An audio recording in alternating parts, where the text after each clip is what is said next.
Welcome. I'm Sebastian Mahfood, and you're listening to WCAT Radio, the on-air wing of En Route Books and Media, bringing you the dulcet sounds of Catholic wisdom.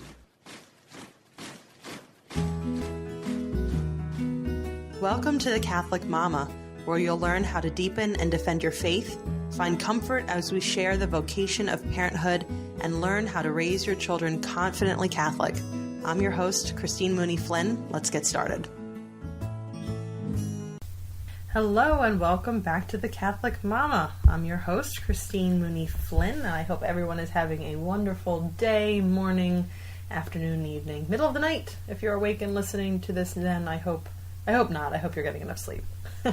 I hope I will too. I have a teething baby, so nights are not always very restful, but I've been a parent now for almost 5 years, more than 5 years, and when you count pregnancy, because certainly we become parents at the moment of conception, so and sleep has certainly been affected when I was pregnant, so over 5 years now of not too much sleep and not getting a lot of rest, unless somebody likes to come over and watch my kids for a little while so I can nap. All right.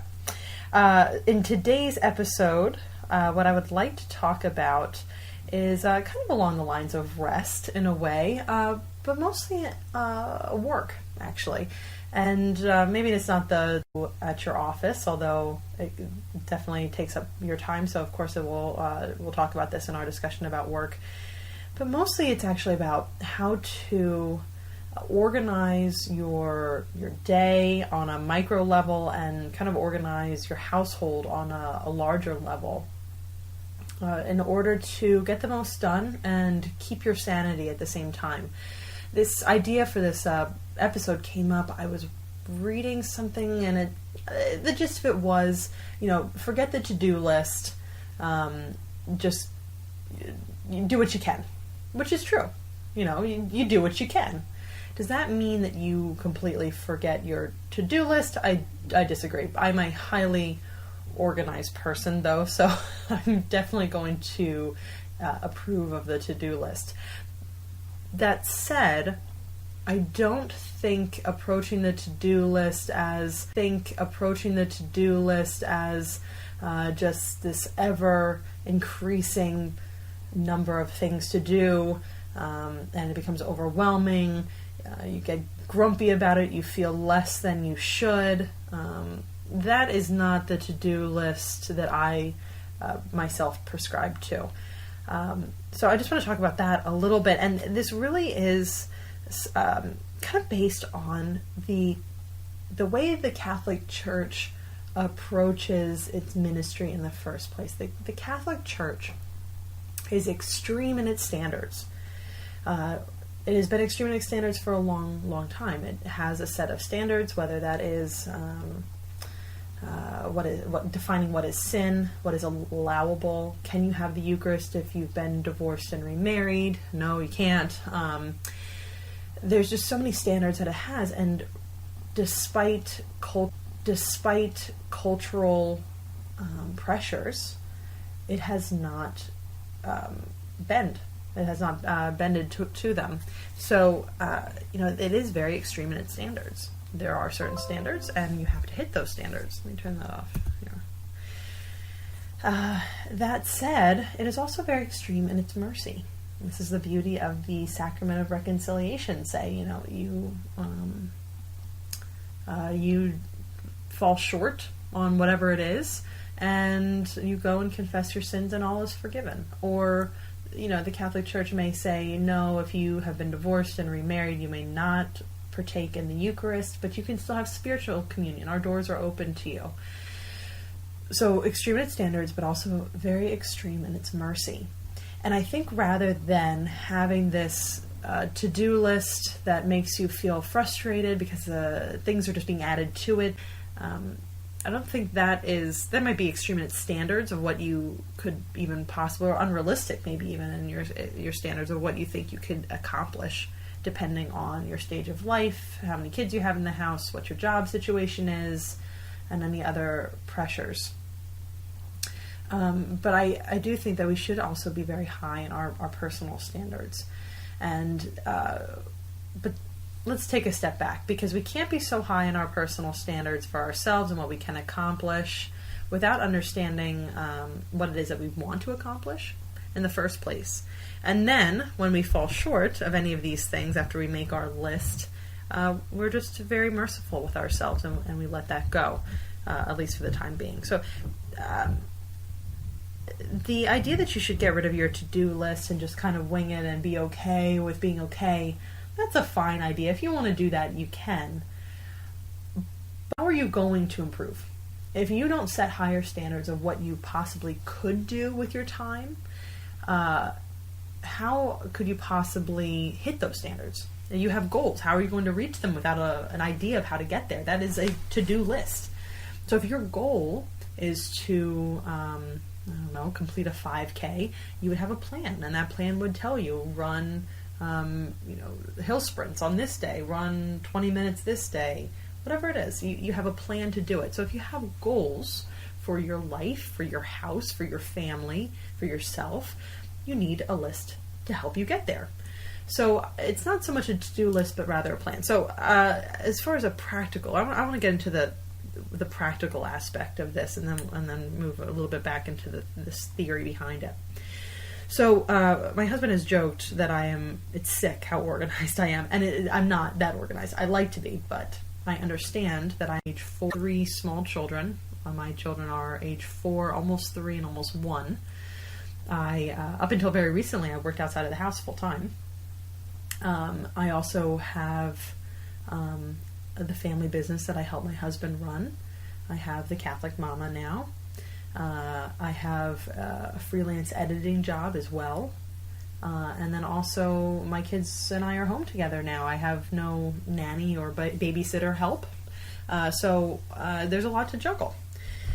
So what I've done, and this has worked very well over the past several years. Now, I'm not going to say that nothing slips through the cracks, because it certainly does. There are bills that I am not quite sure where they went. I put them in a pile and put them in a bag and put the bag in a closet because we were having people over and I didn't want them to see how messy all the bills and papers and things had piled up too.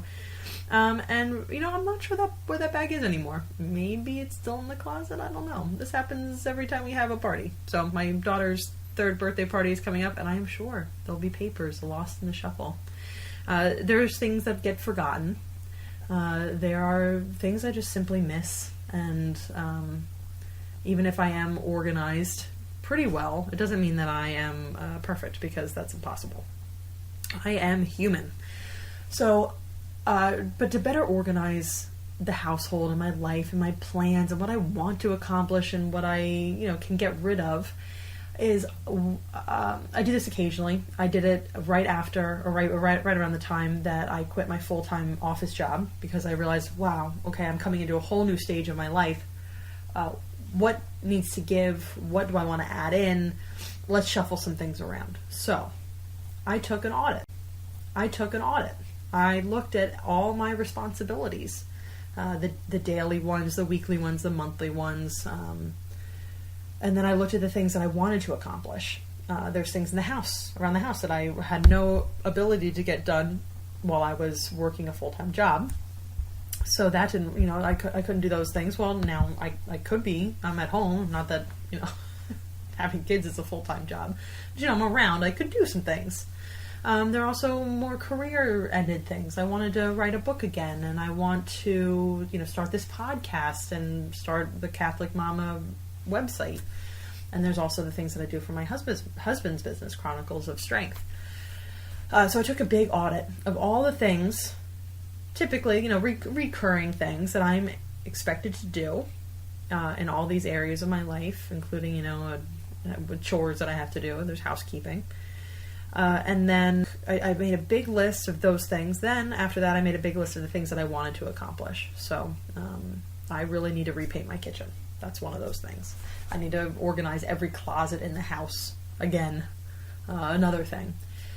So I took this big audit of that as well. And what I did then is I sectioned off the things that I have to do by day.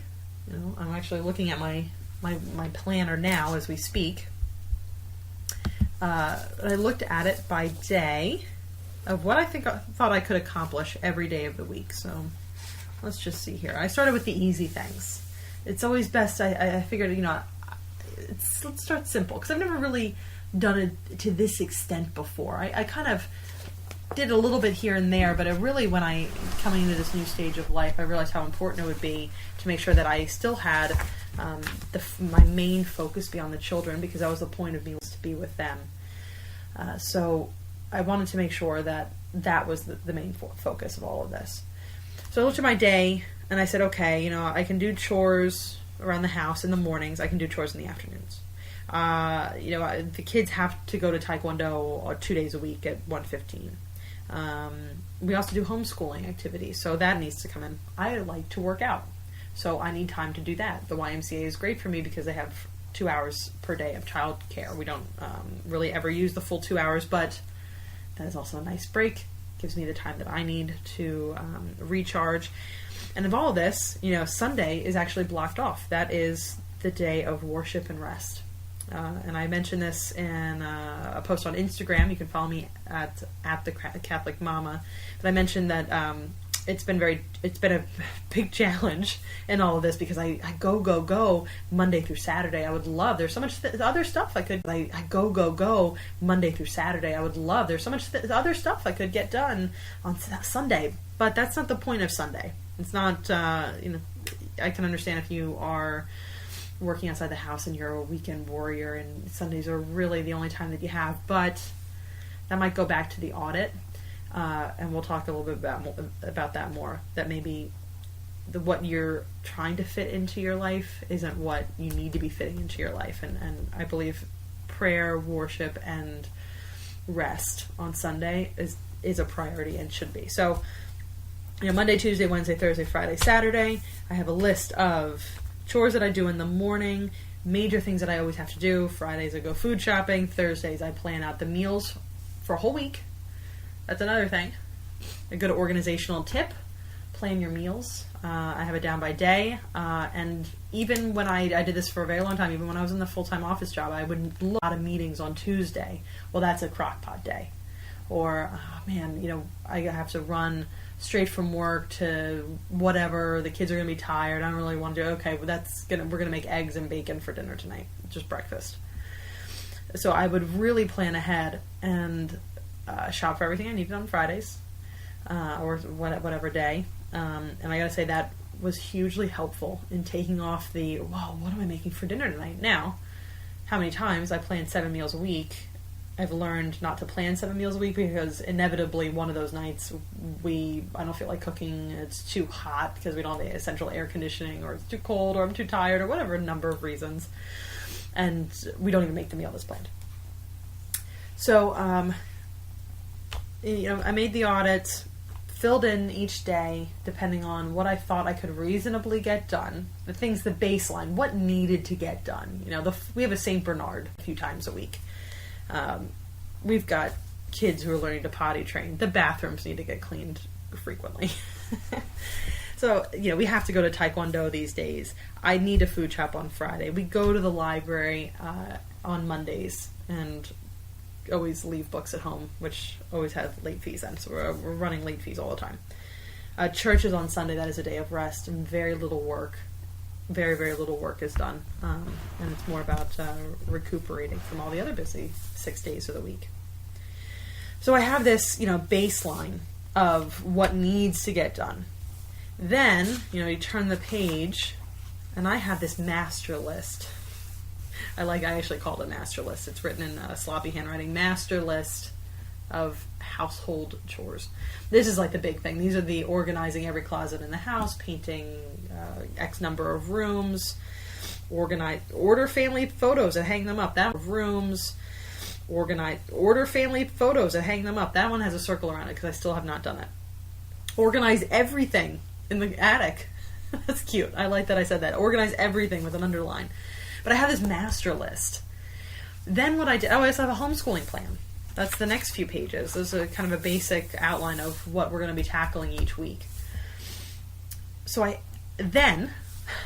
look And in my master list of, say, householdy things that I want to get done, or master list, the other master list of business things that I want to accomplish, I piece all of that in. So I know that this week coming up, I am painting my kitchen. That is something that's been on the master list for June. I know that we're doing, creation, day 3 of creation for our homeschooling activities, which are now we're talking about land and plants and land activities, which are now we're talking about land and plants and those sort of fun things. Before that we're talking about sky and clouds and the atmosphere. So I piece in all those big things in there. And then daily, I write my to-do list, which is broken up by day part. In the morning, I wake up at 4:45 every morning. I set my alarm for 4:32. I hit the snooze button. I get up at 4:45. I have my coffee pot set on delay, so it's brewing by the time I'm waking up. That gets me up because the coffee pot clicks off automatically after 2 hours, and I don't want cold or old coffee, so I get myself up because there's fresh coffee at 5 a.m. So I am up very early in the morning. I spend the first 45 minutes to about an hour reading the Bible, praying the rosary, or then I may jump into something else that's a little further down my daily to-do list. Then the kids are up, we make breakfast, I have morning chores. Everybody pitches in, or they understand that this is the time that I just need to get this stuff done. It's dishes, laundry every day, maybe clean the floors of the bathroom or something like that. Then after those morning chores are done, it is time for me to focus on my kids. And that is when we do our homeschooling activities, maybe go to the park, the library, grocery shopping if it's a Friday morning. We go to the craft store together. Any number of them, or just hang out around the house playing Legos, reading books. So the next part of the morning, there's a good chunk in there, an hour or two, where my focus is, as best to my ability, is on the kids. Then we have lunch in the afternoon. I also break it out. I have afternoon chores, again, cleaning another bathroom, cleaning the upstairs floors, and then I have a bathroom, cleaning the upstairs floors. And then I have a daily list of things that I need to do for the Catholic Mama, for Chronicles of Strength, for my freelance editing position, other things that have to do with calling the doctor. I write down everything on the to-do list because I know if I don't, then it will be like that bag of miscellaneous paperwork and bills that's in my closet, or it may not be in my closet, maybe in the trash somewhere, and just slips through the cracks. So everything is organized. The reason I do it to this extent is I personally know, and my husband will say that, he flies by the seat of his pants, he doesn't need to be this organized. But I'll tell you what, the reason he's getting as much done, I would like to say, is because I'm helping and I'm writing the to-do list, the things. I have the organization. But the reason I put this all on paper is years ago, I remember coming home from school, and it was probably like 6th grade. What 6th grade? What could I possibly be stressed out about? But coming home from school, 6th grade, I had a stack of papers that my mom needed to sign. It was the beginning of the school year, a huge stack that you always get from the beginning of the school year. Every teacher needs you to sign, the parents to sign a gazillion pieces of paper. So I handed my mom, I was like, oh my gosh, and I have to do this. I have to organize my binder, because, they always told you how to put the tabs, the dividers in your binders or whatever. They always had things. You always had to do things. I don't know if any of it was necessary, but there you were. There were always things to do. When I came home, I was very stressed. It was late. I might have had basketball practice. So by the time that I was sitting down looking at this huge stack of papers and all the binders that I had to organize, I was getting a little frustrated. I was flustered. There was a lot to do. And my mom came in and she said, one, don't ever do any of this stuff when you're overly tired, which is true. It all looks worse when you're tired. But also, write it all down. Write it all down, because if it's out of your head sheet of paper, it's not in your head anymore. So it got me into the habit, because I did it that night, and I was like, oh, wow, this worked.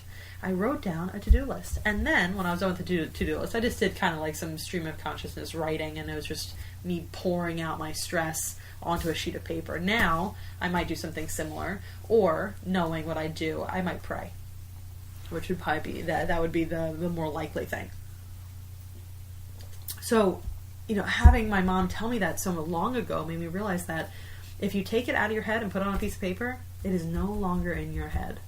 And that's the thing we have to do. We have to get out of our own heads because we get in our way. We start thinking, oh man, I got to do this, I got to do this, I got to do this. If you get it out of your head and get it on a piece of paper, you can move on. You can focus on what needs to happen next. And the next thing might just be, because I write my to-do list for the next day, the evening before, right before I start settling down, and I gotta say, it helps me to settle down. I can calm down, I can breathe, I know exactly what I need to do tomorrow. There's no guesswork. I know. It's on my piece of paper.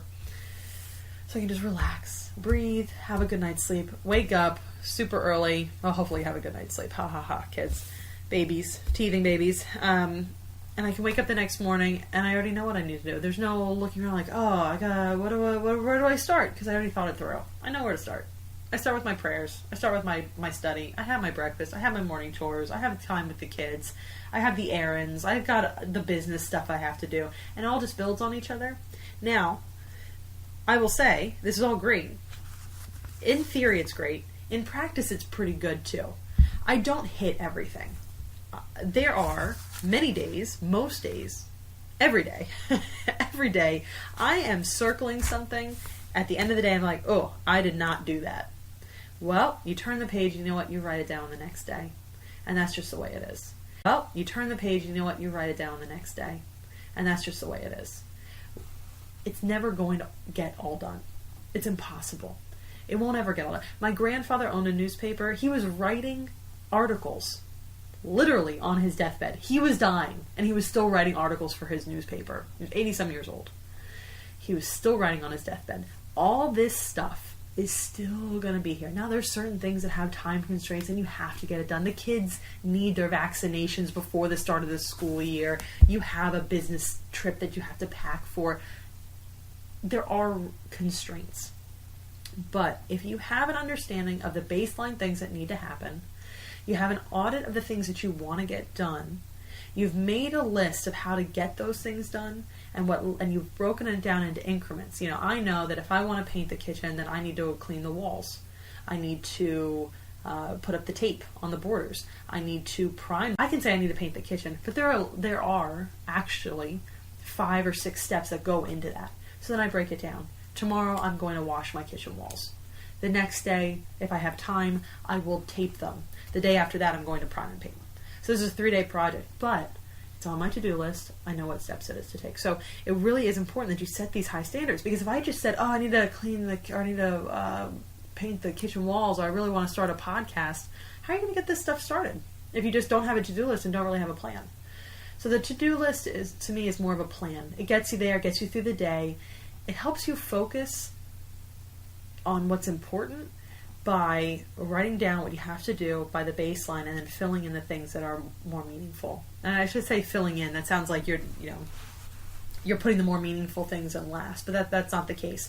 The way I've structured my personal to-do list, master list of chores, etc., is, there is a baseline of things. There is a baseline of things that need to get done. But once I see that, I only have, I have to clean the floors 3 days a week.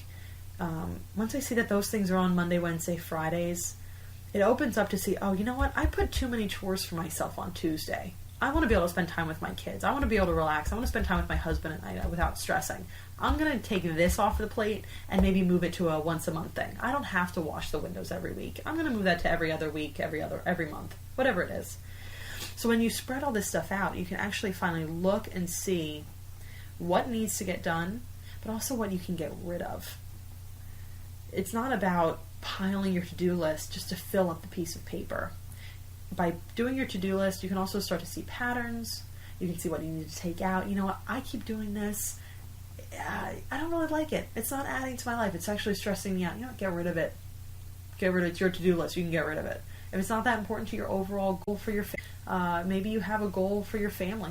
You want to read the X number of books every week. Well, that can go on your to-do list, and that's a very important thing. So to-do lists aren't just these arbitrary lists of arbitrary activities and obligations that you have. These should be a very purposeful list.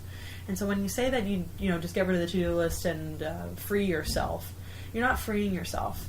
There's freedom for excellence, and you have to have standards and an approach to that excellence and those standards in place. And I really feel that this, organized way of looking at what you have to do to get by every day, what you want to do to pursue your passions, or whatever goals you have for your house, yourself, your kids, your marriage, your faith life. All those things need to go into a good list, a good master list. You section it off by day, and you start to understand you accomplish and what you can't, what needs to give, and what you want to take on. And maybe there are more things. I need to give up certain things in order to be able to wake up at 4:45. But praying and studying the Word is way more important than staying up to watch an extra episode of some show. So I've learned that, and my life is richer and more fulfilled because of it. It is very busy. That's never going to stop. But that's said, extreme in your standards for yourself. It's very important, because that's the only way that you're going to get things done, is if you hold a high standard for yourself. But also, just as the Catholic Church, we have to be extreme in our mercy. So, like I said, every day I circle things. I realize I did not get that done. I move it to the next day. Maybe I just take it off the list altogether. If it's been on that list for more than a few days, maybe it's time just to get rid of it. Or just suck it up and do it. There's a concept called shark bites. One bite. There's a concept called shark bites. One bite. I have call the doctor. Pay a parking ticket is on here. Whoops. Just get it done. It's a shark bite. One bite. Gone. Done. So there's certain things where you have to start to discipline yourself if they're on your to-do list for more than a few days. Maybe it's time to either just do that shark bite or get it off the list, and maybe it's not that as important. We have to have mercy for ourselves, as adults, as parents, as the shepherds and servants of our family. We are called to do a lot of stuff, and it usually pulls us in a lot of different directions. So, the list itself, the way you organize your plans and your goals and your everyday to-dos that we all have to do, understand that you're not going to hit them all. Look at that as an opportunity to figure out what's true. You're not going to hit them all. Look at that as an opportunity to figure out what's truly important, what you really want to do, and where you can cut the fat. And also then just realize that we're just always going to be busy. We're always going to mess up. We're always going to fall short of our own plans. And that's okay too. So have mercy with yourself, but actually have a very high standard for yourself. So, I had circled a couple things. The post office. I don't want to go to the post office. I circled it because I didn't do it today. Well, I got to do it tomorrow. It's back on the list. Do I feel bad about myself for doing that? No. It's just part of life. Things change. I have a great to-do list, and I might not do a thing on it tomorrow because the kids want to go do something fun. Then I'll do that. It's about being very organized, having that high standard, but being merciful and fluid as well. It is a balance, but I gotta say, the more that organized you are on that back end, the easier it'll be to be more master list of the things that you have to accomplish every day, every week. Then also create this master list of the things that you want to accomplish, and see how they can pair together. Are there things that you need to get rid of? Are there things that you can add in? I guarantee you have the time. You can find the time and energy. You have to make the time and energy. You don't find the time to work out or whatever. You make the time. If it's important, you make the time. So, and always, always, always put prayer, put your faith life on that list of things that have to happen every single day. That is incredibly important. It'll make everything else on your to-do list, on your master list for the goals of your life, possible. Without it, they just won't be. You'll be stressed out. You'll be back where you started, feeling bad about yourself that you didn't do everything on your to-do list, getting frustrated, adding the never-ending to-do list.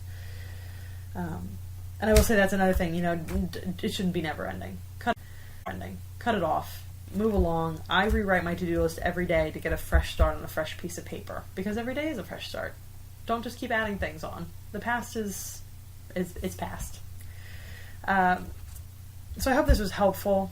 It really has helped me organize myself, be less of a stressed out person, and also the more organized I've been in these kind of to-do lists, these master lists, again, the more flexible I've been, the more merciful with myself. And that is saying a lot because I grew up being a very bossy person, and I feel like I'm coming around with that. We'll see. I'll have to ask my my family. Well, I don't know if they'll agree. So I hope this helps. Pray. Look at what's most important to you. Write it down. Get it out of your head. Get it on a piece of paper. Hold yourself to a higher standard, because you can do all of this stuff, but you have to figure out what all that is. And that's where that initial master list comes from. And then when you don't hit those marks every day, just forgive yourself. Write it down on the fresh sheet of paper. Breathe out. Have a nice sleep. And wake up feeling good tomorrow. Okay. Well, that is it for me tonight. It is tonight, because I'm recording at night when all of my sweet babies are asleep for now. Sometimes when we did this tonight, I put the kids to bed with just like mac and cheese. Just feed them mac and cheese. They can watch Mr. Rogers if they want. It's a nice, sweet, gentle thing to before bed. They read books and they go to sleep early. And then I make a nice adult dinner for me and my husband. So I did that tonight. So now I'm going to go relax. I hope you have a wonderful day, evening, morning, whatever time it is. If it has, please share this podcast, subscribe to the podcast, write a review. The more reviews it gets, the more eyeballs get on it, and the more that we can spread this little ministry of the Catholic Mama. Thank you so much for joining me, and we hope you enjoyed the program and will join us back for another show on WCAT Radio. This is Sebastian Mahfood. Good day.